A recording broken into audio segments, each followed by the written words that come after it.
Buenas tardes a todos y todas. Hemos empezado con un poco como digo, de retraso debido a estos problemas técnicos que ya se están subsanando. Bienvenidos y bienvenidas a la tercera ponencia de estas quintas jornadas del mundo chino organizadas por la Fundación Chili Fundación. Este año es un año muy especial, no solo porque cumplimos 5 años y siempre montar unas jornadas y que te duren y tal, pues siempre es para celebrar 5 años de estas jornadas coordinadas por mi colega Ferran Pérez Mena, sino que además transcurren en el marco de un aniversario muy especial, el 450 aniversario de la llegada del pamplonés Martín de Rada a las costas de China. En este marco, desde la Fundación, estamos organizando un programa anual repleto de actividades interesantes, como estas jornadas que llevan por título La historia siempre es presente, España, China y la geopolítica de la memoria, que nos han permitido conocer los casos de misioneros que eran misioneros, pero que también eran científicos al servicio de la corona, o de cómo guipuzcoanos y aragoneses estuvieron muy implicados y asociados con los británicos en el comercio y tráfico ilegal de opio en China. Estas charlas, estas dos que ya hemos comentado, ya están disponibles en el canal YouTube de la Fundación. Soy Andrés Herrera, y seré el encargado, Ferran me ha dejado, el encargado, como digo, de moderar el evento de hoy. Muchos de los que nos dedicamos a mirar a Asia comenzamos nuestra carrera profesional con una pregunta: ¿cómo es posible que España tenga tan poco peso en Asia Oriental? España es una potencia media, es una de las principales economías del planeta, aunque a veces no lo parezca, y es también una potencia cultural con el castellano como buque insignia. Y sin embargo, su presencia en Asia Oriental es mucho menor que la de sus socios europeos, por poner el caso. También podríamos decir a la inversa, hasta fechas muy recientes, la presencia de Asia en España quedaba reducida a lo exótico.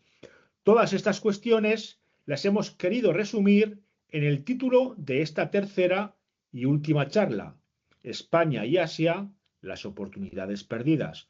Mirar al pasado para ayudarnos, como decía Pierre Vilar, a leer y entender las noticias del periódico. Y eso es lo que nos propone nuestro invitado de hoy, Florentino Rodao, doctor por la Universidad Complutense de Madrid en Historia Contemporánea y también doctor por la Universidad de Tokio en Estudios de Área. Ha impartido clases en las universidades de Estados Unidos, Filipinas y Japón. Sus actividades de investigación y docentes le han llevado por medio mundo y actualmente es catedrático de Historia Contemporánea en la Universidad Complutense de Madrid. Su ámbito de investigación se centra en la interacción entre España y Asia. Esto, lo que acabo de decir, es solamente un resumen de una intensa vida académica, e invito a los presentes a visitar su web personal, florentinorodao.com, así de fácil. Antes de comenzar y de dar la palabra a nuestro verdadero protagonista, quisiera explicar brevemente la dinámica de la sesión. La charla va a tener una duración aproximada de 30 a 40 minutos y después abriremos un turno de preguntas y respuestas. Os invitamos a enviar vuestras preguntas a través del chat y mi compañero Ferran, que es el auténtico jefe de la barraca, las va a leer en voz alta para que el profesor Rodao pueda responderlos. Y ya no me enrollo más. Por favor, Tino, cuando quieras. Vale, bueno, pues muchas gracias. Antes de nada, de verdad, bueno, siempre se agradece, muy educado, cosas de esas, pero permitidme un agradecimiento especial porque me has permitido un poco, eh, nada que lo diga así, hacer una visión general, ¿no?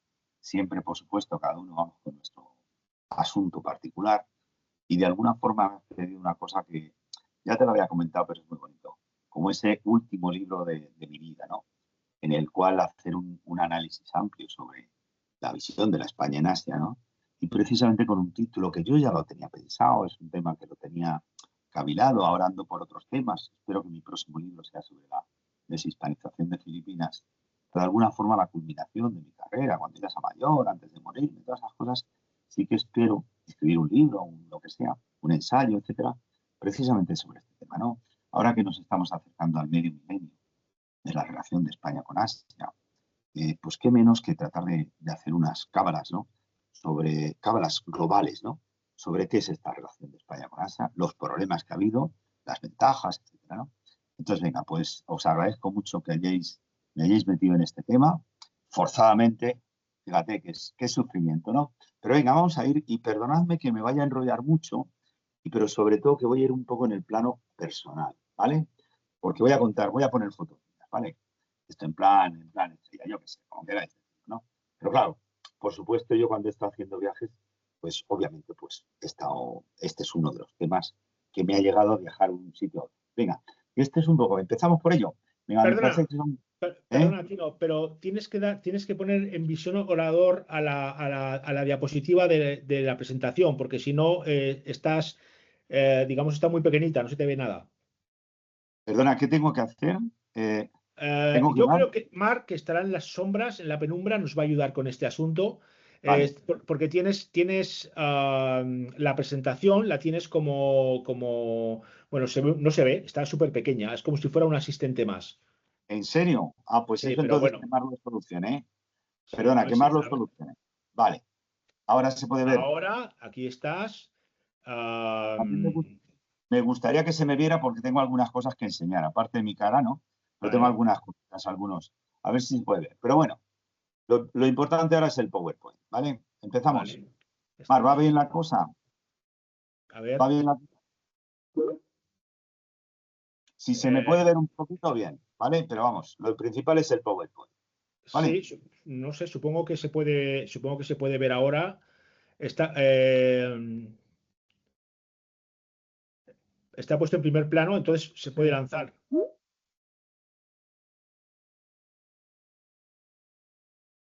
¿Está bien? sí.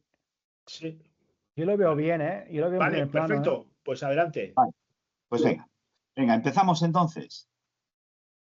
Fenomenal. Empezamos Sí, Adelante, sí. adelante. Sí, sí, Vale, adelante. pues venga, vamos a ver, fijaros que me he quedado corto cuando he dicho el medio milenio, porque la primera relación de España con Asia es muy interesante, muy bonita. Fijaros, fijaros, estoy hablando del año 1403, hace 600, más de 600 años. ¿Eh? Es decir, fijaros, y os he puesto el mapa de Ruy González de Clavijo. Fijaros, una expedición cuando Enrique III de Castilla, fijaros, estoy hablando de cosas ya que podríamos decir prehistóricas, ¿no? Pero hay un tema muy bonito. Fijaros, era el tema de la cristiandad, ¿no? Cuando España, fijaros, y además estoy hablando de Castilla cuando era simplemente Castilla, ¿no? Fijaros, en esos momentos resulta que había un Bayancino, se llamaba, ¿no? El sultán de Turquía, que estaba amenazando la cristiandad. Fijaros, él dijo, por ejemplo, mis caballos van a comer en la plaza en la plaza de Roma, en la plaza de San Pedro, ¿no? Joder, estaba toda la cristiandad, habían sido las cruzadas, seguían mandando, efectivamente mandaron una cruzada para luchar contra él, le derrotaron, y fijaros qué ocurre en esos momentos, que en la persona que derrota al sultán de Turquía, vamos a decirlo así, es precisamente el gran Tamerlán. Gran Tamerlán. Entonces, fíjate, estamos hablando aquí, bueno, voy a pasar mi puntero, ¿no? Fijaros que entonces, eh, teniendo aquí, pues estoy hablando de una cosa muy antigua, pero también muy actual, ¿no? Fijaros, esa idea de la diplomacia de mi enemigo es mi amigo. Entonces, ¿qué hicieron? ¿Qué pensaron los reyes de la cristiandad? Que si el enemigo estaba, vamos a decir, por la zona de Turquía, ¿de quién nos podemos hacer amigos? Del gran Tamerlán, en Samarcanda. Entonces, aquí fue primera embajada diplomática. Cuando, fijaros, todavía entonces Inglaterra y Francia eran muy poco poderosas, el rey de Castilla manda una expedición, dos expediciones, de hecho, precisamente Ruy González de Clavijo, para hacerse amigo del gran Tamerlán, que era el que además se enteraron en esos momentos que había derrotado precisamente a Bayánzimo. ¿De acuerdo? Entonces, la primera expedición es 1404, sale la que conocemos bien, es porque está este libro que tenía en casa. Bueno, no lo he encontrado, pero vamos, es un libro publicado sobre la primera expedición de Ruy González de Clavijo, que fue desde Castilla, desde Cádiz, hasta Samarcanda, en el actual Uzbekistán. ¿De acuerdo? ¿Por qué? Porque eran los enemigos del enemigo común que era Turquía, ¿verdad? Vamos a decir, ¿de acuerdo? Vallancino. Y entonces esta es la primera expedición que se hizo. Fijaros, estuvo 3 años precisamente Lo que sabemos mejor, por supuesto, es González Clavijo, que se hizo la expedición, etcétera, ¿no? ¿De acuerdo? Entonces, vamos a decirlo, esta primera oportunidad perdida. ¿Qué ocurrió? Claro, os cuento aquí ya cosa personal, ¿no? Estuve ahora en septiembre, estuve en agosto y septiembre en la zona esta de Asia Central, y fijaros, por supuesto, hay el Museo de los Temúridas en Tashkent, ¿no? La capital de Uzbekistán, bien, donde le tradan precisamente al gran Tamerlán, fue el gran fundador. Bueno, sabéis que estas repúblicas de Asia Central se han fundado a partir de separarse de la Unión Soviética, han tenido que buscar en la historia su identificación, y en el caso de Uzbekistán, actualmente el gobierno más occidental, digamos, de toda la región, obviamente es considerado muy importante. ¿Por qué? No solamente por, quizá os sonará el Genghis Khan, ¿verdad? El gran Genghis Khan, que al morir dejó su imperio, digamos, entre sus 4 hijos. En la parte del sur, pues se lo tomó, digamos, ese gran Tamerlán, que no era sucesor, pero ese imperio del sur. Y luego, fijaros la importancia histórica que tiene el gran Tamerlán, porque sus nietos fueron los que conquistaron la India. ¿Sabéis? Ese periodo en la India que se llama el periodo mogol, ¿no? Hasta que llegaron los ingleses, de aproximadamente 1500 hasta 1800, precisamente quien gobernó la India fueron los sucesores, los temúridas. Por eso, fijaros, yo os pongo aquí esta foto, para mí qué sorpresa que veo en esta foto, donde está este museo, gran museo, donde es un poco la base de la identidad de Uzbekistán, pues eso, el gran Tamerlán, etcétera, y le vemos aquí, y fijaros dónde llego aquí, que estoy mirando y de repente me encuentro un folleto del Alcázar de Segovia, ¿eh? Precisamente por eso, porque ahí es donde hicieron, la verdad es que salieron de Alcalá de Henares, la expedición, pero bueno, quisieron llamar el Alcázar de Segovia, sabéis que es muy conocido, precisamente sirvió a Walt Disney para sus muñecos, etcétera. Bien, pues entonces, en ese gran museo que se está haciendo de la importancia de Uzbekistán, sale el Alcázar de Segovia, precisamente por esta expedición. Os pongo más cosas aquí, claro, aquí ponen precisamente la historia de este hombre, los sucesores, precisamente los que conquistaron, los mogoles que conquistaron la India, fijaros qué importancia tiene, y aquí este viaje precisamente de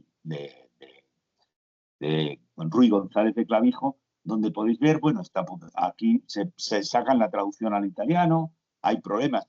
También os puedo decir una cosa, también su diario no es muy conveniente porque precisamente habla de que el gran Tamerlán les invitaba mucho a vino, le gustaba. Precisamente el embajador español no tomaba vino, pero tanto el gran Tamerlán como su mujer, de la cual hay muchos recuerdos, y hay unas grandes mezquitas muy, muy bonitas, le invitaban a vino a él y él no del modo. O sea que de alguna forma no está conveniente.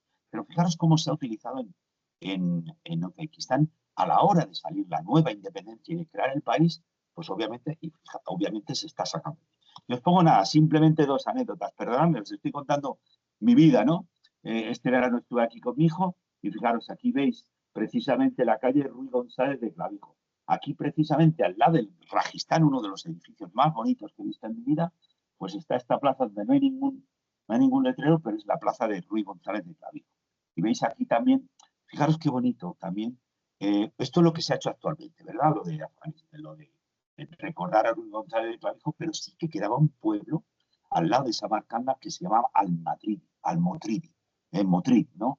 Entonces, precisamente esto, bueno, se iba a poner una foto de unas samosas de Motrid, pero también, por ejemplo, en ese pueblo pues están utilizando claramente la similitud con Madrid, y pues fíjate, una tienda de moda que se llama Madrid, ¿estáis de acuerdo? Pues es decir, entonces aquí podemos decir que es una de las oportunidades perdidas, porque igual que los uzbecos ahora lo están utilizando, para España ha quedado de alguna forma perdida esa primera relación con Asia. Seguimos. Venga, yo sigo contando historietas mías también de este viaje. En esta ocasión en Almaty, ¿no?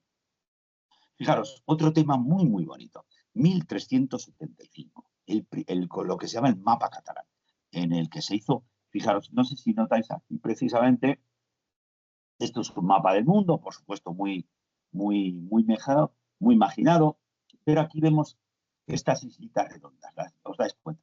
Es la primera vez en la que un mapa en Occidente se precisa dónde están las Molucas.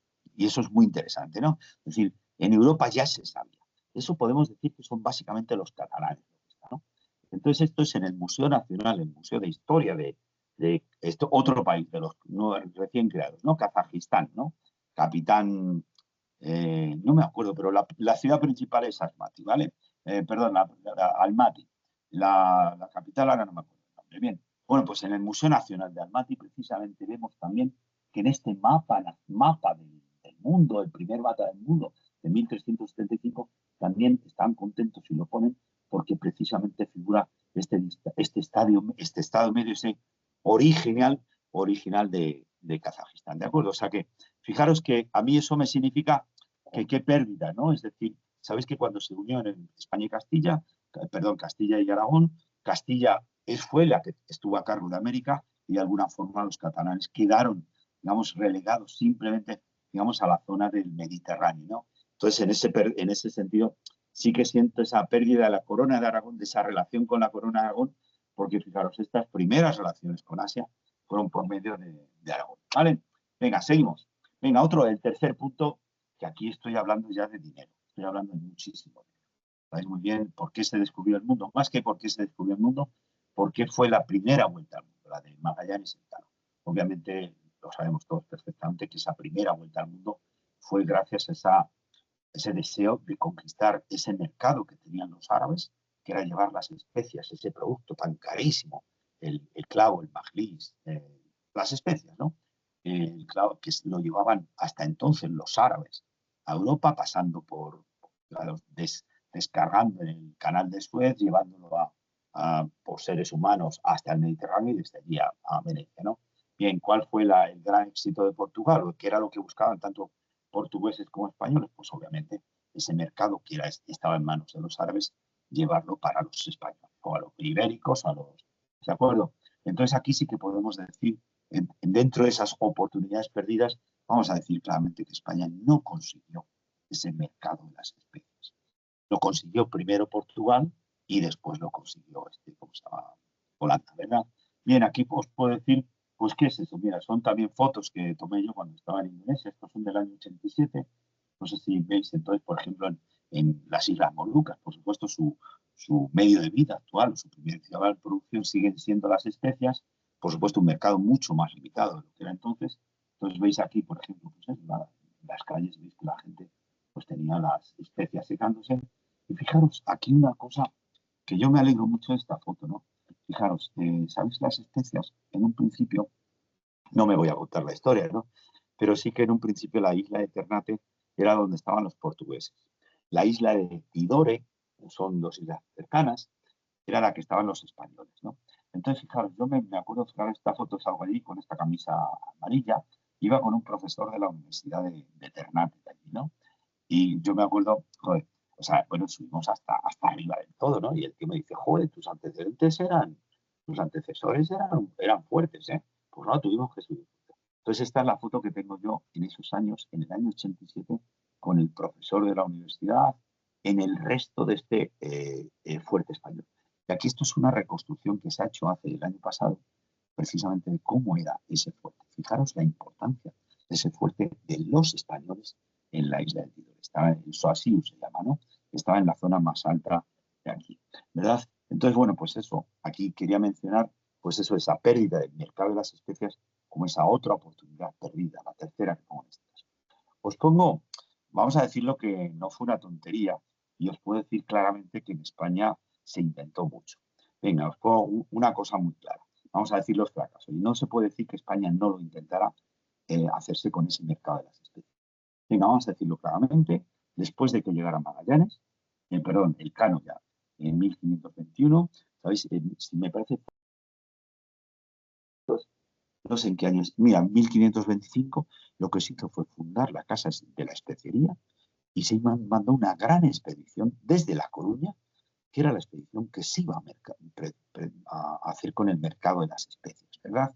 Y aquí os expongo esta expedición, de la cual, fijaros, o sea, el esfuerzo de España fue muy importante, ¿eh? Luego fue un fracaso, pero salieron 7 buques, precisamente, con ese objeto de España hacerse cargo con ese mercado tan importante, ¿no? ¿Qué es lo que pasó? Bueno, pues que fracasaron, uno precisamente por pasar el canal, el estrecho de Magallanes, por diversas cosas, ¿no? Entonces, os cuento, esto lo ha contado mucho un español, bueno, perdón, un americano, un profesor de la Australian National University, Robert Landon, que es difícil encontrar fotos de él, porque como resulta luego era también el nombre del protagonista, Robert Landon, del libro sobre el Código Da Vinci, ¿sabes? Bien, bueno, pues este hombre era el obsesionado precisamente en buscar las trazas de esos galeones perdidos españoles y por el Pacífico. Él tenía una idea, la raza hispano-melanesia. De esta, bueno, he buscado a esta señora, pero él era un pesadillo. Estaba buscando las fotos que él me enseñaba, ¿no? De realmente, decía, mira, mira, ¿a qué estos a qué parecen españoles, no? Entonces él se empeñaba, ¿por qué? Por una cuestión muy interesante, por el galeón San Lesmes. Fijaros, dentro de este viaje que estamos viendo aquí, no se sabe bien, pero uno de los galeones se encontró, me parece, en 1927, el galeón San Lesmes se encontró en una de las islitas del Pacífico, se encontró que había embarrancado.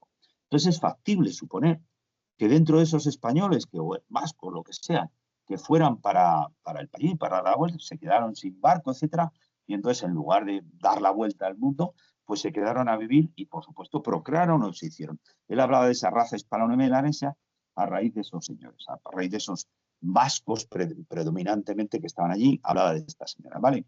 Entonces, bueno, es una historia que sigue existiendo, ¿no? Se sigue dando la lata con ese tema, ¿vale?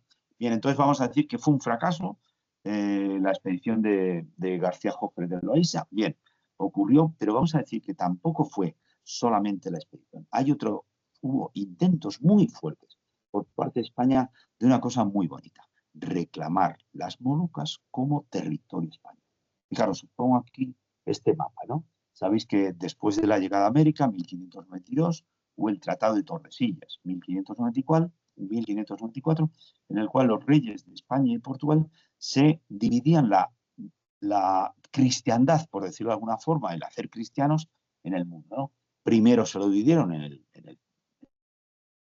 digamos, dividiendo América, también la parte de Brasil quedó para los portugueses, la otra quedó para los españoles dentro de esa división. Bueno, pues una vez que se dio la vuelta al mundo, es el Tratado de Zaragoza, ¿verdad? En el cual dijeron que se dividía en la otra parte del mundo, una vez que se sabía que el mundo ya no era terraplano, que el mundo era redondo, que la otra mitad había lo mismo. Bueno, pues ¿qué hizo España en eso?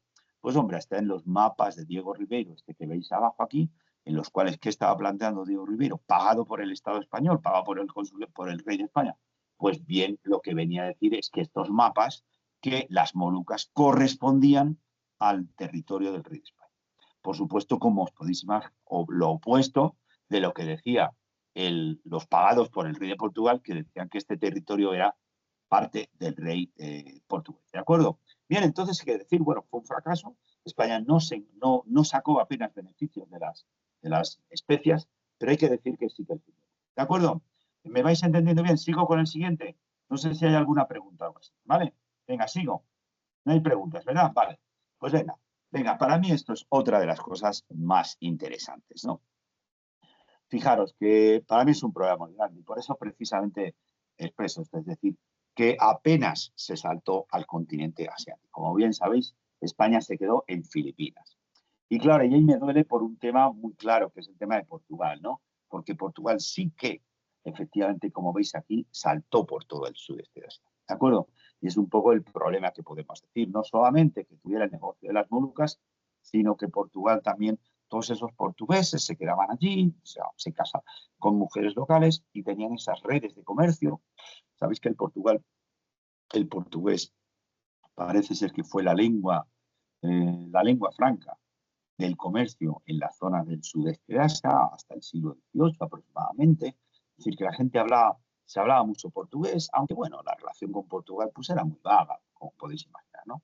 Bien, y aquí sí que podemos hablar, pues, perdón que no hablo de China, porque claro, el intento de conquista de China es una tontería. Yo no lo considero un fracaso, ¿no? Una oportunidad perdida. Pero sí que me parecen un fracaso estos dos casos que os voy a comentar posteriormente. Venga, el primero es para mí el más significativo, Camboya. ¿Por qué me interesa Camboya?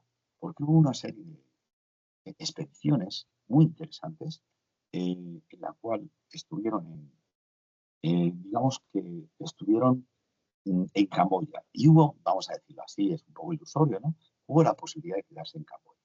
Permitidme que lo diga de esta forma tan ilusoria, ¿no? Pero sí que ocurrió una cosa que es muy parecida a la que había ocurrido en América Latina. Es decir, el rey camboyano, Sata I, pidió primero a los portugueses en Malasia, después a los españoles en Filipinas, que le ayudaran en sus luchas contra los camboyanos, contra los vietnamitas y contra los tailandeses, contra los siameses, ¿verdad? Bien, ¿qué quiero decir aquí? Bueno, es lo típico, es decir, entro, me piden ayuda y luego yo me quedo con todo, ¿no? Tal como ocurrió en tantos otros, ¿verdad? Estos son representaciones de lo que hubo, y es verdad que hubo expediciones, hubo varias, no me voy a meter en contar todas, hubo expediciones precisamente por parte, estas son, esto es de un artículo que salió en Despertaferro, que nos lo están recreando, digamos, los españoles siendo los guardaespaldas del rey Sata I, de la dinastía, que hablan de esa lucha, hablan de las luchas entre los españoles o los ibéricos y los camboyanos, bien, no es un tema. Y luego, bueno, lo que pasó en 1598, el rey camboyano muere en una expedición cuando van los españoles. No está claro hasta qué punto fueron los españoles. Las crónicas camboyanas dicen que fueron los propios camboyanos los que lo mataron, pero lo cierto es que eso salió mal, ¿vale? Aquí os pongo, esto para mí, claro, para mí es una emoción, ¿eh? Yo lo visité, entonces lo encontré, no estaba encontrado. Entonces visité este palacio, claro, porque no se sabía dónde estaba este palacio. Total, lo encontré, precisamente también se ha localizado ahora mejor, etcétera. Y esto fue, claro, pues yo cogí un taxista, fuimos para allá, intentamos ir por varios sitios y nada, el último le pregunté al señor, había un gran templo budista y pregunté al señor, digo, oiga, ¿no habrá por aquí un palacio viejo, una cosa antigua? Y justo estaba al lado y bueno, pues esto es el palacio, es un palacio construido por lo visto en el siglo IX por los Khmer y bueno, pues esto es lo que quedaba, ¿no? Como veis, no hay estatuas, las llevaron por lo visto a Camboya, a Phnom Penh, a la capital, en el tiempo de los Khmeres rojos. Pero para mí hay un tema muy interesante, aparte del fracaso y tal, ¿no? Fijaros el tema de la Unión Ibérica. Unión Ibérica, lo que se llama en Portugal la Unión de las Coronas, 1580-1640, España, Portugal o Castilla y Portugal estuvieron unidas bajo un mismo rey, ¿vale? ¿Qué os puedo decir? Pues que los líderes de esta expedición, por uno era Diego Veloso, un portugués, y por otro era Suiz. ¿Quiénes participaban en esta expedición? Pues básicamente voluntarios y expedicionarios y aventureros de todo. Entonces, ¿qué podríamos decir? Que igual que fracasó de alguna forma esa Unión Ibérica y en 1640 se rebelaron contra el rey de Castilla y se separaron definitivamente, sí podría decir que caso de que, no estoy haciendo, caso de que esta expedición conjunta en Camboya hubiera tenido éxito, esa habría sido una expedición conjunta entre españoles o castellanos y portugueses que hubiera favorecido esa unión conjunta entre unos y otros, ¿de acuerdo? Entonces no hay que olvidar la importancia de esto, ¿de acuerdo? Venga, la muerte del rey camboyano, ¿vale? ¿De acuerdo? ¿Seguimos? Vale. Sigo dentro de otro fracaso que os puedo decir aquí muy claramente, es el fracaso en Japón. Perdóname que no hable de China, ¿no? En Japón, fijaros, para mí hay una situación muy interesante. Porque, ¿qué ocurre? Cuando llegan los españoles, estaban los japoneses en lo que se llama el Sengoku Jidai, ¿no? El periodo de guerra interna, el periodo de guerra civil en Japón, les vieron como samuráis, etcétera, ¿no? Y en ese periodo de guerra interna en Japón, los japoneses recibieron muy bien a los españoles o a los ibéricos porque les veían como una forma de ayudar precisamente en esa guerra interna. Fijaros, cuando llegaba un cristiano, pues qué forma mejor de promover la religión de esos señores cristianos frente a los budistas, a los monjes budistas que tenían tanto poder en Japón y que tenían sus propios monasterios en los cuales no podía penetrar el Estado, ¿verdad? Bien, entonces, en un principio sí que hubo un recibimiento muy bueno, precisamente por esa guerra interna entre los japoneses, que por un lado aportaban esa religión que socavaba el terreno de los budistas, y por otro lado, no nos olvidemos también, los españoles tenían técnicas de combate, tenían, por ejemplo, sobre todo les pudieron aportar técnicas de cómo aislar los castillos, etcétera, ¿no? Entonces, en esa guerra civil, por supuesto, pues el que tuviera más dinero, lo que ayudaron los españoles es a fortalecer mejor los castillos, ¿no? Entonces, eso, en ese sentido, pues habría señores feudales que les favorecieron, ¿vale? Entonces, vamos a decir que por parte de los japoneses, en un principio recibieron muy bien a los españoles, a los ibéricos, ¿vale? Españoles, ibéricos, da igual. Bien, en ese sentido, ¿qué pasó? Que a partir de 1600 la guerra civil en Japón acaba, ¿verdad? Podemos decir claramente que ya una vez que Japón pasa a estar unificado, aunque bueno, podríamos decir que es hasta la batalla de Sekigahara en 1615, pero bueno, ¿qué ocurre? Que una vez que Japón ya está unificado y que los monasterios dejan de tener poder, esos cristianos que en un principio me venían bien para socavar el poder de los budistas, ya los paso a recibir de otra manera. ¿De acuerdo? Entonces, en el siglo XVII en Japón había dos cuestiones. Por un lado, la religión, que ya pasa a ser nativa, pero las relaciones entre España, entre Filipinas y Japón eran muy bien en el plano comercial. ¿De acuerdo? ¿Qué ocurrió? Que Filipinas pasó a ser el segundo destino comercial de los puertos japoneses. ¿Qué podríamos decir? Que qué bien, ¿no? ¿Y qué es lo que pasó? Que frente a eso, que iba también por parte de los comerciantes, pasaba a ir mal en el caso de los misioneros. ¿Qué es lo que hicieron los misioneros? Como los misioneros tenían tanto poder, vale, pues entonces si a mí me detienen como misionero, ¿qué es lo que voy a hacer para ir a Japón y seguir misionando? Disfrazarme de comerciantes. ¿De acuerdo? Entonces lo que hicieron los misioneros, dañar el beneficio que habían estado sacando los comerciantes disfrazándose de comerciantes. ¿De acuerdo? ¿Qué es el resultado que tenemos aquí? 1621 se prohíbe, no, perdón, 1612 se prohíbe la llegada de los misioneros. 1621 se prohíbe la llegada de todos los provenientes de Castilla. ¿Y qué es lo que hicieron una vez que prohíben a todos los comerciantes de Castilla o todos los que venían de las Filipinas? Pues obviamente se disfrazaron de portugueses. 1640, el resultado es que todos los ibéricos van a ser prohibidos porque posiblemente, o una parte de ellos, se disfrazan de comerciantes o de portugueses, primero de castellanos, ¿de acuerdo? Entonces aquí sí que podemos culpar precisamente a los misioneros de ese poder que tenían en Castilla, que obviamente no un gobernador español en Filipinas no les podía prohibir ir a Japón. Entonces, precisamente por esa insistencia de los misioneros, aquí lo que tenemos pues, son ese recuerdo, por decirlo de alguna forma.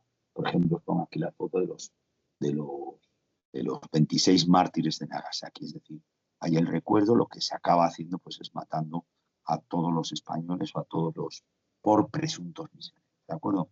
Entonces vamos a decir que al contrario de esas buenas relaciones entre los comerciantes españoles en Filipinas, pasaron a predominar esos misioneros. ¿De acuerdo? Aquí sí que hago esto y precisamente recuerdo, fijaros, pongo, aquí hay un tema muy bonito en el caso de las relaciones entre España y Japón, que son los... espera, estoy viendo que hay... Vale, venga, dejo tiempo para las preguntas. Perfecto, gracias. Bien, pues aquí lo que queda, por supuesto, es los kakure cristianos, ¿no? Es decir, los cristianos escondidos que de alguna forma siguieron manteniendo las imágenes de la Virgen. ¿De acuerdo? Venga, vamos a pasar. Venga, y ahora ya voy rápido. Venga, ¿cuál es el problema? El quinto que pongo aquí, esta España limitada. Aquí de nuevo vuelvo a criticar a la Iglesia. ¿Qué ocurre? Como la Iglesia de alguna forma no tuvo éxito más allá de Filipinas, que es lo que hizo retraer al conjunto de la presencia española. ¿Qué es lo que tenemos aquí? Os pongo un caso concreto, bueno, el mapa, digamos, de Filipinas, lo cerca del sureste de Asia, pero como la Iglesia no había tenido éxito en Tailandia, en Siam, etcétera, en todos estos países, lo único que vemos aquí de expansión de España en Filipinas es por un objetivo estratégico.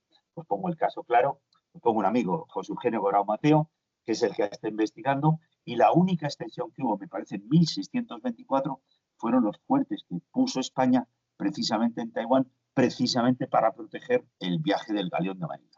¿De acuerdo? Es decir, vamos a decir que es otro fracaso. Digamos, es que España está limitada a Filipinas y la única expansión que hay ahí es simplemente en un ámbito estratégico. ¿De acuerdo?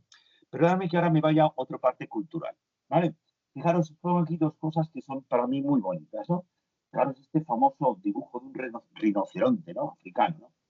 Que si vais a Portugal, si vais a Lisboa, donde están los descubrimientos, esa cara o esa cabeza del rinoceronte aparece, digamos, en los descubrimientos, en ese fuerte que aparece, ¿no? Y os pongo esta otra foto.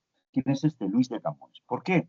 Porque la gran obra de la literatura portuguesa es su obra Os Lusíadas, de que es precisamente porque él estuvo a punto de morir ahogado precisamente en la desembocadura del río Mekong en Camboya, ¿verdad?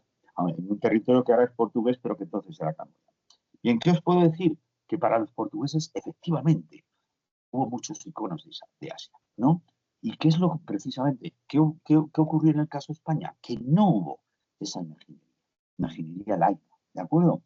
Fijaros, os pongo un ejemplo, ¿no? 1580, precisamente os digo, esa unión de las coronas entre España y Portugal. Aquí lo que ocurre es que los portugueses, por ejemplo, regalaron al rey español un elefante, ¿no? Con la idea esa, que acuérdate de Asia. Y señores, vamos a decirlo claramente, que en España, aunque hubo motivos para recordar Asia y hubo, por supuesto, obras, en España no, la única imaginería que se ha quedado de esa presencia en Asia han sido de carácter religioso. Como aquí en este ejemplo, el arte Nanban japonés, ¿verdad? Ese arte Nanban empezaba con muchos motivos, pero finalmente lo que predominó es la temática religiosa. ¿Que hubo motivos para acordarse? O motivos que llamaron la atención en Castilla sobre esa, por supuesto. Pongo aquí lo de Camboya, fue muy famoso.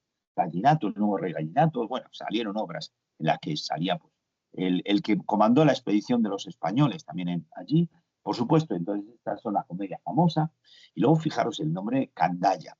Fijaros, esto es, por ejemplo, sabéis, en el Don Quijote, ¿verdad? Cuando le ofrecen, Don Quijote le ofrece a Sancho, le ofrecen a Sancho, es el gobernador de la ínsula de Candaya. Bueno, en un principio ese término está cogido Camboya, ¿verdad?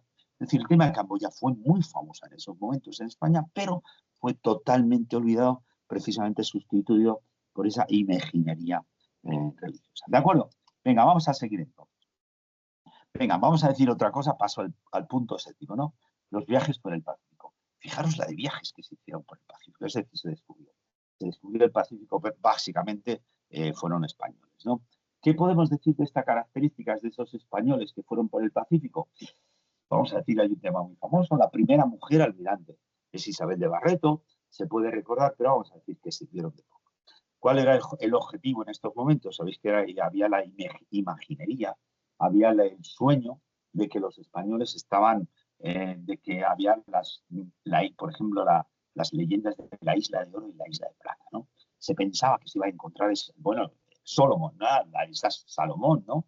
El Salomón eran las famosas minas del rey Salomón. Es decir, y cuando los españoles llegaron allí al actual Solomón, pues creían que habían llegado a las famosas islas del rey Salomón. Es decir, se viajó mucho por el Pacífico, viajando por un sueño que nunca existió, esas famosas islas donde los marineros pensaban volverse ricos y llenos de oro y de plata, ¿no? Entonces, ¿qué se puede decir? Bueno, pues que se hicieron muchísimos viajes. Fijaros, por ejemplo, uno famoso, el Estrecho de Torres, ¿no? El que separa a Australia de Papúa Nueva Guinea. Bien, pues obviamente hubo muchos viajes, pero perdóname que lo diga en ese sentido, que fueron inútiles porque han quedado poco de esos viajes, ¿vale? Venga, otro tema que creo que podréis hablar y estaréis muy de acuerdo conmigo, ¿no? Es decir, a pesar de la importancia económica de Filipinas, pasó a ser una colonia dependiente de México, ¿no? Fijaros, pongo aquí los famosos galegos, los famosos escudos españoles, las famosas monedas españolas que fueron el monido para toda China. Es decir, la plata desde entonces, una parte de esa plata de China a partir de 1580, cuando el emperador pasó a decir que los pagos al Estado tenían que ser a través de plata, China pasó a ser la bomba succionadora de plata de todo el mundo y una buena parte de esa plata, por supuesto, vino de América, ¿no? A través de Manila. Las monedas de plata, no solamente además en China, sino en todas, se han sido básicas, ¿no? Para entenderlo, vamos a decirlo que a pesar de la importancia económica de Filipinas, siguió siendo esta colonia de segunda categoría, porque primero había que pasar por Nueva España, ¿verdad? Y claro, aquí os digo, a pesar de precisamente las rutas comerciales que hubo desde Manila, muchísimas, ¿no? Etcétera, siempre España nunca consiguió librarse, o Filipinas nunca consiguió librarse y nunca consiguió ser hegemónica dentro de ese imperio español. Fijaos, digo, no solamente os menciono las rutas comerciales, sino os indico precisamente la ruta de navegación más larga a lo largo de la humanidad. Fijaros que empezaron 1570 hasta 1810 el galeón anual entre Acapulco y México, entre Acapulco y Manila, fue la principal vía de comunicación entre estos continentes, ¿no? A pesar de la importancia que ha tenido, siempre Filipinas ha seguido siendo ha tenido una importancia secundaria, ¿vale? Venga, pasamos a ¿veis? Voy rápido, ¿no? No sé cómo voy de tiempo, pero espero que no me pase mucho. Veo que son... Bueno, vas mal, pero confiamos, vas mal para el turno de preguntas, pero está siendo interesante. Confiamos en que puedas concluir, sobre todo para que la gente pueda preguntar. Venga, Pero bueno, perfecto. ya estás en los Borbones, así que también Sí, tampoco sí, o falta sea, ya tanto. estoy pasando y además me he dejado la actualidad. O sea, eso ya... Venga, otro, punto 9, venga, muy bonito, aquí. Me parece 1714, cuando los Borbones pasan a gobernar España, ¿verdad? Bien, una de las renovación, por decirlo de alguna forma, que iba a ser, es obviamente en Filipinas, ¿verdad? Es decir, esa Filipinas dominada por los clérigos y limitada solamente al comercio con el galeón. Qué cosa más normal que el primer gobernador de los Borbones pasara a ser el gran impulsor de la región monástica. ¿Qué es esto? Por ejemplo, es un libro que salió José Díaz de Vallegas. Casualmente tenía esto en unos generales famosos durante el franquismo, un africanista, que resulta que encontró en su casa un libro sobre esta embajada española. ¿Qué es lo que hizo el primer gobernador nombrado por los Borbones? Joder, pues obviamente tener relación con el resto de Asia. Mandó una embajada española a Xi'an, también la mandó a Camboya, la mandó a varios sitios. ¿Qué es lo que pasó? Y os pongo aquí una figura, un cuadro que está en Manila, es muy famoso, en el Museo de Historia de Filipinas de Manila. ¿Qué es lo que pasó? Ese gobernador, Fernando Bustamante Bustillo, que era el que había impulsado una relación desde Filipinas con toda la región, con el sudeste de Asia, con China, con lo que fuera. ¿Qué es lo que pasó?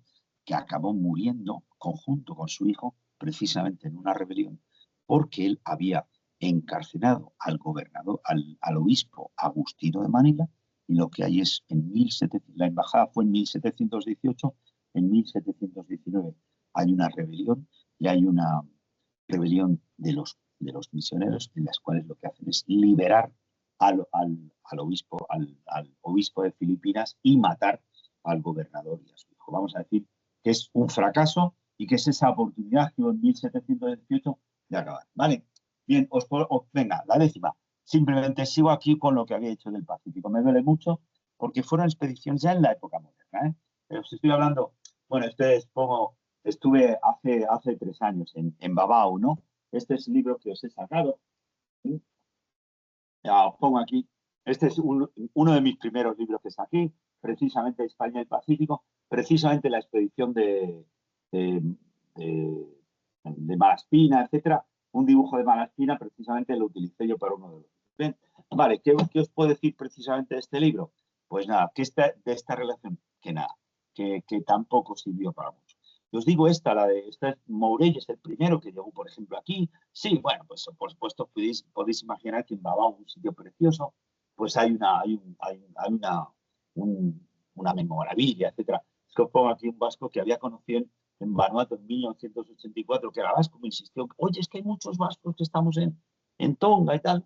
Resulta, voy a Babao y me encontré una taberna vasca. Y bueno, le volví a ver después de haber conocido en el año 94, le volví a ver hace 2020. Bien, esta historia, ¿no? Fíjate, y os pongo esto porque luego lo más importante es precisamente una expedición en la que se gastaron muchísimo dinero. Carlos III, una expedición que fue muy famosa, y utilizando, perdonadme, y me interesa mucho, venga, la búsqueda de plantas que sean económicamente importantes. Pongo aquí la del añil, me da igual, no mucho. Es decir, en la expedición de Malaspina fue una expedición por todo el Pacífico, llegó incluso al Pacífico Norte, etcétera, ¿no? Buscando plantas que luego pudieran ser útiles precisamente para comerciar.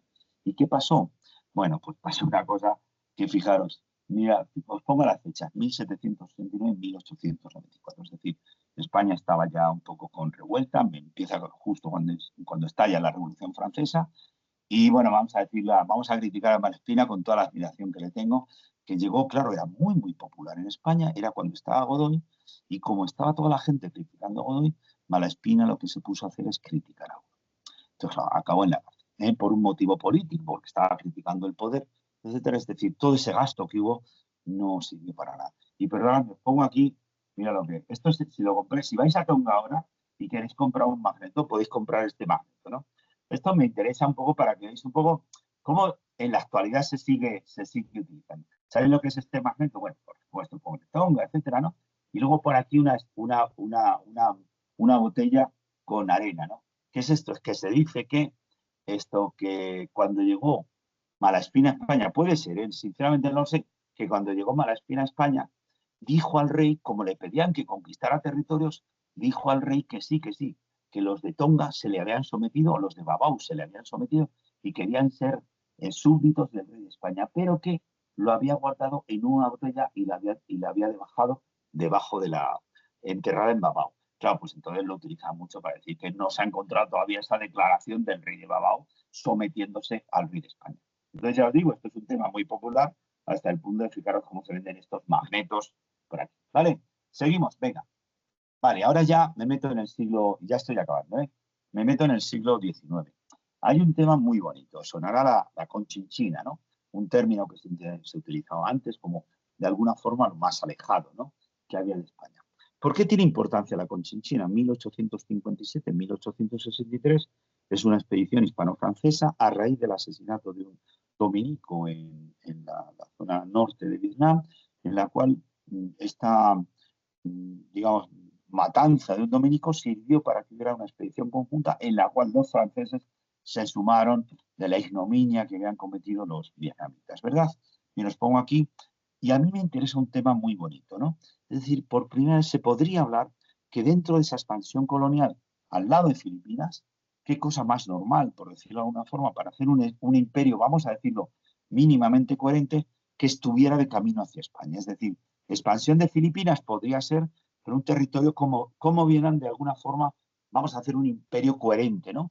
Desde Filipinas, otro territorio en el norte de Vietnam, el Tonkin, que se hablaba mucho. Bueno, pues esto era un poco de alguna forma el proyecto. ¿Qué os puedo decir? Que fijaros, esto es de un libro muy famoso para España, es Las reivindicaciones de España, un libro que se sacó en 1940 para mostrar a Hitler, lo sacó la España imperial para decir los territorios que Francia nos había robado a los españoles, una serie de cosas, ¿no? Y es verdad, en ese sentido sí se podría decir que esa coherencia podría haber salido de un imperio filipino más y en el camino esto, ¿no? ¿Y en qué ocurrió? Bueno, se lo quedaron los franceses y en ese sentido fue un fracaso. ¿Y qué es lo que hizo España entonces? Bien, aquí también es otra aventurita mía, ¿no? Esto es yo en el año 93, yo fui precisamente a la zona de Hue, en el Da Nang, en el Vietnam Central, y me puse a buscar, había en el mapa, dice, cementerio de soldados franceses y españoles. Y voy allí y solamente veis esta capillita de arriba, voy ahí y veo que solamente había soldados franceses, ¿no? Pues yo me subí a esta valla que había aquí, y entonces vi que al final había como unas cosas de piedra y tal. Y bueno, pues busqué por ahí, había un señor que era un vietnamita, le pedí si me acompañaba, si tenía unos machetes, y nos fuimos él y yo ahí con los machetes a llegar ahí. Y efectivamente al final, fijaros, esto es a plena luz del día, pero claro, si estaba, pues efectivamente había soldados españoles también, ¿no? En este cementerio, aunque no se podían ver, ¿vale? Vino su hijo con nosotros y tal. Bueno, para mí es un momento muy bonito. Pero ¿qué os puedo decir? Bueno, esto fracasó, ¿verdad? Los franceses, Vietnam pasó a ser en su totalidad, Vietnam, Camboya y Laos pasaron a ser en su totalidad colonia española. Entonces, ¿aquí qué es lo que pusieron? Pues que España, en lugar de intentar hacer ese espacio coherente de camino a Filipinas, su expansión fue precisamente en el lado opuesto. Es decir, a partir de Guam, toda la Micronesia. Aquí, por ejemplo, lo que os pongo es lo que queda en la isla de Porapé, en la Micronesia, lo que se llamó la Micronesia española, es precisamente esos barquitos, queda lo que se llama la muralla española. Y este niño que veis aquí no se ve en la foto, pero esa es precisamente la estación que había en los autobuses o los barcos, digamos, a lo que se llama Madrid. Madrid es Madrid, ¿verdad? Es decir, la capital, lo que era en la isla de Yap, en una de las islas que hay allí, precisamente, pues lo que queda era simplemente pues, un edificio que era la administración española. ¿Vale? Venga, acabamos, me queda ya solamente este y otro. Venga, también otra cosa que me duele mucho a la hora de intentar ver la situación de España en este, ¿no?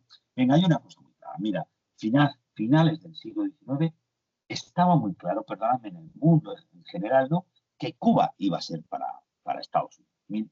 Estoy hablando de 1880, esa débil España.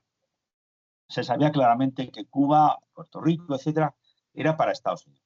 Lo que no se sabía exactamente es qué iba a pasar con Filipinas, ¿de acuerdo? Y ahí es donde me duele. Ahí es donde me duele. ¿Por qué? Porque eran los momentos en los que se hablaba del darwinismo social, es decir, un país tiene que ser importante. ¿Y cómo lo tiene que demostrar que ser importante? Fijaros, os pongo aquí, era la lucha de las naciones, veis aquí Inglaterra y Estados Unidos, frente a los otros que son el ruso, veis aquí el alemán y el francés, luego estos países cayendo. Veis a España el torero, que estaba, bueno, el baturro, que se decía entonces, está cayendo. Pero a mí lo que me interesa, ¿cómo se denominaba entonces, cómo se sabía entonces un país que era importante o no? Por la guerra. Veis que aquí lo que determina el pie de la balanza es un cañón. ¿De acuerdo? ¿Qué es lo que hizo España? En lugar de buscar tener una estrategia, lo que se puso es a conquistar las guerras contra los moros. Entonces España, básicamente, el dinero que se gasta en esos años, en finales del siglo XX, es precisamente en guerrear en Mindanao, en las guerras contra los moros, precisamente para demostrar que era una potencia española. Entonces aquí sí que puedo decir que España estuvo excesivamente obsesionada con lo que se llamaba el peligro amarillo, ¿no? Esta es la imagen famosa del peligro amarillo, en el que el arcángel San Gabriel, que está basado en la cristiandad, está mostrando el Buda como es el gran enemigo, el peligro amarillo, ¿no? Entonces, para los españoles estuvieron excesivamente obsesionados y la estrategia de la Marina española fue que nosotros no teníamos que hacer nada ante una potencia occidental. De alguna forma, lo único que podíamos luchar, por decirlo de alguna forma, es frente, por un lado, a los chinos o frente a los japoneses. Ahí sí que podíamos, de alguna forma, derrotar a los chinos y a los japoneses. Entonces, claro, lo que pasó en 1895, tras la derrota de China frente a Japón, España lo que pasa es a temer precisamente la influencia de los japoneses sobre los filipinos. Y esta es, por ejemplo, veis aquí pone Revolución Filipina, que el gran temor de los españoles era que los asiáticos convencieran a los paganos de la maldad de los españoles. ¿De acuerdo? Bien, entonces eso íbamos a decir, y un poco ya con esto acabo aquí la última cosa que quería decir. Venga, a mí hay un tema muy bonito, que bueno, es mi trabajo que estoy haciendo, la deshispanización de Filipinas, ¿no? Venga, vamos a decir, 1898 España se va de Filipinas, ¿vale? Muy bien. 1898. Es lo que podríamos decir aquí, que el hispanismo en Filipinas fue muy importante y fue muy poderoso y que incluso se pensaba, aunque os parece extraño, ¿no? Incluso se pensaba que una vez que Estados Unidos se fuera de Filipinas, que lo español, que es Filipinas, iba a volver a ser un territorio hispano, ¿no? Digo hispano, mirando sobre todo en el caso de América Latina, ¿no? Tened en cuenta que en esos años, por ejemplo, Argentina era un gran país poderoso, que se pensaba que iba a ser el gran país del mundo. América Latina era muy, muy bien visto. Os pongo aquí tres ejemplos, fijaros, del año 36, 1936. Venga, os pongo el primero. Venga, el primero que estáis aquí es el viaje del Arnacal. ¿A qué me estoy refiriendo? Al primer viaje en avión, es decir, a la primera línea que se piensa hacer, línea aérea, comunicando a Filipinas con Europa. Si bien se sabía claramente que los americanos iban a dominar el negocio de las líneas aéreas desde Filipinas a Estados Unidos, las líneas de la comunicación de Filipinas con Europa sería por medio de filipinos y precisamente ese primer viaje intentando eso fue precisamente hasta Madrid, ¿verdad? ¿Qué os puedo decir? Mala suerte. Ese viaje llegó, ¿sabéis qué día? Me parece el 12 de julio de 1936. 12 de julio, es decir, una semana antes de la Guerra Civil Española. Aquí podemos decir. Segundo, os pongo aquí otro edificio que seguramente no lo conoceréis, ¿no? Os iba a poner el otro, es el edificio Capitol. Es decir, en Manila había un edificio Capitol y entonces, ¿qué es lo que se hizo? En España, en Madrid, el gran edificio que acabó precisamente la Gran Vía, el primer edificio en España con aire acondicionado, precisamente fue con capital filipino, el edificio Capitol del mismo Callao. ¿De acuerdo? Y os pongo otro dato también de 1937. Bueno, 37. Es decir, las dos primeras películas hechas en español en Filipinas. Hasta entonces se habían ido doblando, sabía que había mucho público, terminamos a hacer películas. Y lo hicieron dos financieras diferentes, la Parlatone y la otra, no me acuerdo cómo se llama, la Hispano-Filipina. Es decir, por primera vez se hicieron en Filipinas películas hechas en filipinos, hechas en español por Filipinas. ¿Qué podemos decir? Que por la política francesa. Os puedo hablar de este impulso desde Asia. Fijaros, es que hace poco salió una tesis doctoral de un alumno mío fenomenal, sobre precisamente la importancia de los pelotaris, el tema de los pelotaris en Asia, en China, en Shanghái fue muy importante, muy importante. Había también en el norte de China también. Y entonces, bueno, pues aquí están los pelotaris, eran unos personajes con unas importancias muy guerra civil china, que en 1937 manifestándose a favor de la República Española. Sabéis que, por ejemplo, bueno, hay varias cosas. Mao Zedong utilizó mucho precisamente la guerra civil española, asemejó Madrid con la lucha de Madrid con la lucha en China, precisamente con la idea de unir a todos los chinos frente a los japoneses, unirlos con los comunistas, con los nacionalistas, ¿no? Bien, pero tenemos también, no nos olvidemos del caso de los cristianos, tenemos esta otra imagen, precisamente diciendo la importancia del catolicismo en China, cómo ha subido precisamente de los 100.000 precisamente a los 2,5 millones. Es decir, recalcándonos no solamente aquí, otra postal, esto es otra de las muchas postales que se hacían entonces de la importancia del cristianismo en Micronesia, esto es de las Islas Marianas, ¿verdad? Florentino, tienes que ir terminando, por favor. Vale, sí, esta era la última, ¿eh? Vale, Mira, de hecho, aquí acaba. Entonces aquí, perdón, cuando hablo de la importancia del hispanismo en Filipinas, fijaros este gráfico. Los diarios que hay en Filipinas en el año 1936. Fijaros que os pongo aquí, ¿qué podéis ver? Con este 30.000, se editaban 30.000 diarios en chino y luego se editaban en tagalo 42.000. Pero, fijaros, en inglés se editaban 71.000 diarios en Filipinas y en español se editan 65.000 diarios en el año 1936. ¿De acuerdo?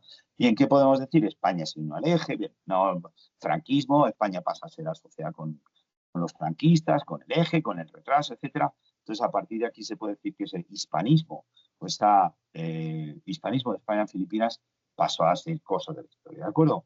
Pero vamos a decir estas 13 razones, me parece que he dicho, ¿no? De esta pérdida de lo hispano en Filipinas, ¿vale? Estas oportunidades perdidas. Venga, y con esto ya acabo, ¿eh?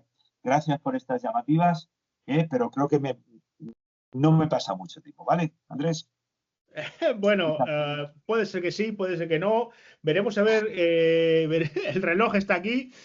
No, pero ahora lo más importante es, vamos a dar unos minutos para que aquellas personas que quieran a través del chat hacer sus preguntas, bueno, pues puedan hacerlo. Vamos a ver si alguien quiere preguntar y si no, pues por supuesto, pues yo ya tengo algunos apuntes. ¿Alguna pregunta? Bueno, pues mientras alguien se anima, hay un tema, me ha parecido muy interesante en tu exposición, am, especialmente cuando nos adentramos en la Edad Moderna. Es muy curioso observar las dinámicas imperiales de potencias como los Países Bajos o como Inglaterra, ¿no? Que son muy abiertas al comercio, que por supuesto tienen unas élites, pero que hay como una visión, ¿no? Aunque por supuesto hay un interés comercial o un interés de prestigio de país, etcétera, frente a las dinámicas, vamos a llamarles así, monopolistas primero de la monarquía hispánica, pero casi después hay como que se heredan, ¿no? En el Estado liberal, muy marcadas por la Iglesia, una aristocracia fuertemente extractiva y unos comerciantes, una élite comercial fuertemente mercantil y monopolista, ¿no? Como por ejemplo en el caso del galeón, ¿no? Y que de alguna manera esto que nos has dibujado, sobre todo a partir de la época moderna, ¿no? Con la presencia española, el tema de Filipinas como una audiencia dependiente del Virreinato de México, etcétera. Claro, es como una constante, ¿no? En la historia de España hay un tema, ¿no? Que es, por una parte, ¿no? Parece que es una constante en la historia española, ¿no? Esto lo hemos visto para el Pacífico, pero casi esta idea, esta triada, ¿no? Compuesta por Iglesia, aristocracia extractiva y comerciantes y élite comercial mercantilista, parece que es una constante que también se repite en la administración de las colonias latinoamericanas, etcétera.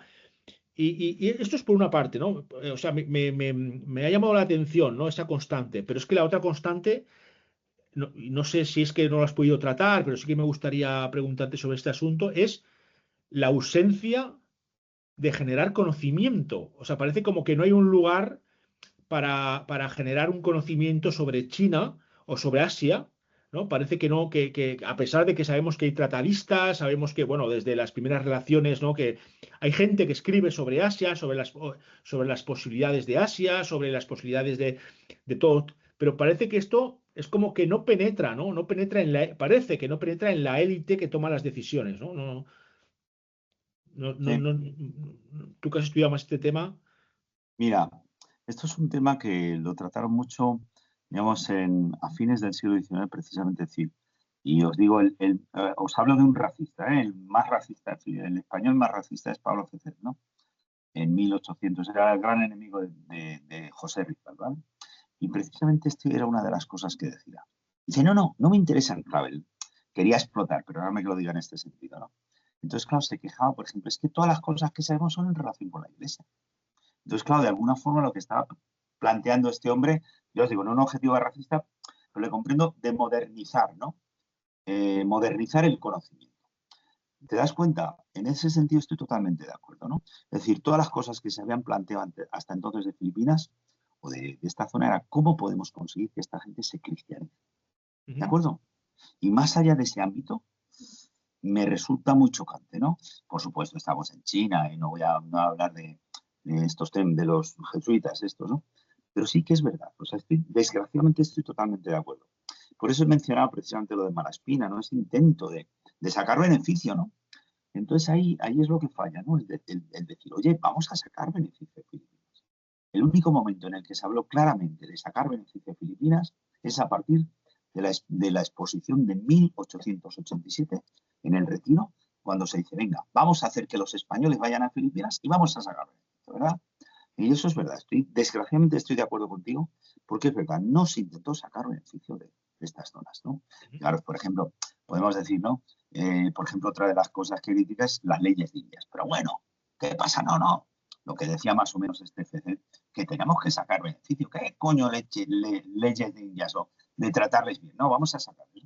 Entonces, claro, en este planteamiento sí que es verdad que no hubo esa importancia, lo que tú estás diciendo, ¿no? Pero por eso planteo un poco esa colonia en segunda categoría. Si hubiera sido una colonia de primera categoría, habría ido por ahí, ¿no? Venga, ¿cómo podemos sacar? ¿Cómo podemos tener un conocimiento de Filipinas en el cual yo, comerciante, tenga un poder? Es que ya os digo, mira, frente a una América donde había un balance entre el hacendero y el misionero, en Filipinas no hubo ese balance. Básicamente fue el misionero, ¿de acuerdo? Muy bien, Tino, gracias. No sé si hay alguna pregunta más.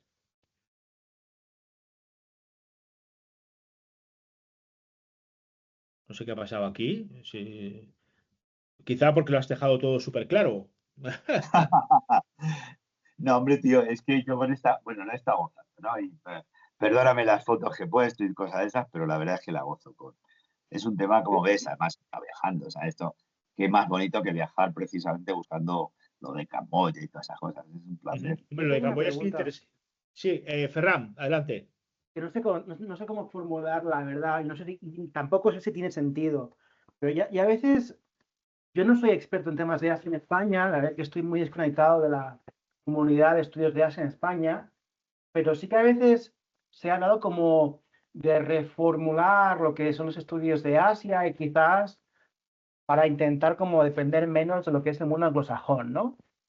Pero luego, como que, por una parte, como que la estrategia para poder hacer eso sería, digamos, pues beber de tus propias fuentes y de tu propio legado cultural y filosófico hacia Asia. Pero la pregunta es, y un poco relacionada con lo que decía Andrés, entonces, si en España, por ejemplo, quisiéramos construir algún tipo de escuela de estudios de Asia, ¿de dónde podemos beber? Porque no, o sea, o cómo se podría hacer eso de, no sé, no sé, ¿qué opinas sobre esto? Sí, ha habido, mirar, esto, Irán, no me acuerdo, es un catalán que vive en Inglaterra, lo está sacando mucho, ¿no? Y habla claro, dice, es que lo único que se sabe en relación con Asia es por parte de misioneros, ¿de acuerdo? Sí que hay esfuerzos, ¿eh? Mira ahora, por ejemplo, Naomi Martín Santo ha sacado un libro de Bernardino en Japón, ¿sabes? Es decir, un relato de un comerciante es el primero que ha salido, ¿sabes? Entonces sí que es verdad, hay algún que otro aportación laica sobre Filipinas, perdón, sobre España ya sea, ¿no? Pero la verdad es que son las mismas. Entonces, por ejemplo, ya te digo, el de Bernardino de Ávila es un poco el primer relato de un no misionero que está hablando sobre esto, ¿vale? Entonces sí que es verdad, pero no, ya os digo, predomina el misionero sobre los otros. Entonces, y esto lo dice no me acuerdo del nombre, catalán que está en Cambridge, ¿no? Ha publicado. Y eso es un poco, tenemos que cargar con todo el conocimiento, una gran parte del conocimiento de España sobre esas, a través de cómo podemos misionar, cómo podemos cristianizar a los filipinos. En el caso de Japón podemos sacar algo más, etcétera. Pero sí, es nuestro hándicap. Muchas gracias por decirlo, porque es una verdad, ¿no? Y por eso, perdonadme, tengo un mensaje un poco, estoy muy cargado sobre la importancia de las misiones. Pero bueno, esto es lo que hay, es verdad. Bueno, es que es lo que hay, ¿no? Realmente hay un tema ahí. ¿Hay tiempo para una última pregunta? Bueno, pues nada, lo dejamos aquí. Tino, muchas gracias. Parece que hay alguien que quiere escribirnos ahí algo. Vamos a ver.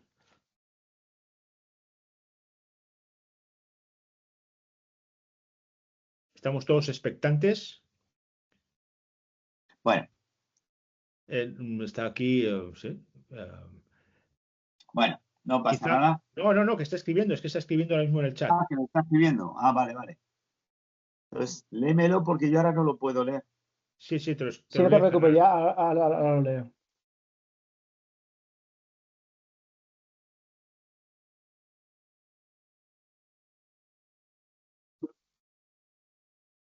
Vale. Ana, decirte que te agradece la charla, que ha sido muy interesante, muy clara. Venga. Oye, pues nada, pues lo dejamos aquí, Tino. Muchas gracias por participar en estos encuentros. Recordar al resto de asistentes que todas las charlas, las anteriores, las ya mencionadas por José Antonio Cervera y Ander Permayer, están ya disponibles en el canal YouTube de la Fundación, igual que la de Tino estará en unos días. Y que, por supuesto, permanezcáis atentos a todas las actividades que vamos a desarrollar en la Fundación en este año especial dedicado a Martín de Rada. Muchas gracias y hasta la próxima. Venga, gracias a vosotros, de verdad. Es una ocasión muy bonita. Siempre que hay que hablar, son temas preciosos. Venga, un abrazo. Saludos. Venga, hasta luego. Hasta luego.